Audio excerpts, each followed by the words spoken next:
এবার আওয়ামী লীগ বিএনপি ঐক্যজোট ঘোষণা। আওয়ামী লীগের নিষিদ্ধ প্রত্যাহার করলেন মির্জা ফখরুল ইসলাম আলমগীর।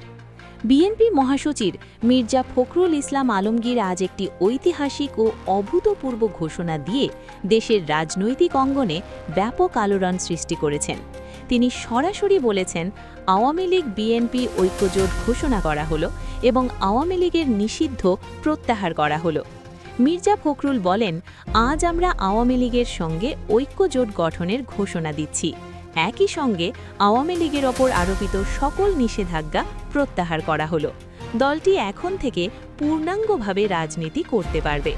তিনি আরও বলেন, দেশের স্বার্থে, গণতন্ত্রের স্বার্থে এবং জনগণের ভবিষ্যতের স্বার্থে আওয়ামী লীগ ও বিএনপি এক হয়ে কাজ করবে।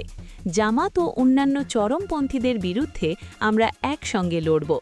এই ঐক্যজোটের মাধ্যমে দেশে স্থিতিশীলতা ও গণতন্ত্র ফিরিয়ে আনা হবে।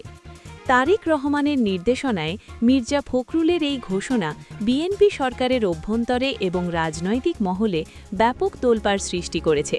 আওয়ামী লীগ নেতাকর্মীদের মধ্যে এই ঘোষণায় আনন্দ ও উল্লাস দেখা যাচ্ছে। অনেকে এটাকে জাতীয় ঐক্যের বড় বিজয় বলে অভিহিত করছেন। সামাজিক যোগাযোগ মাধ্যমে নেটিজেনদের মধ্যে তুমুল আলোচনা চলছে।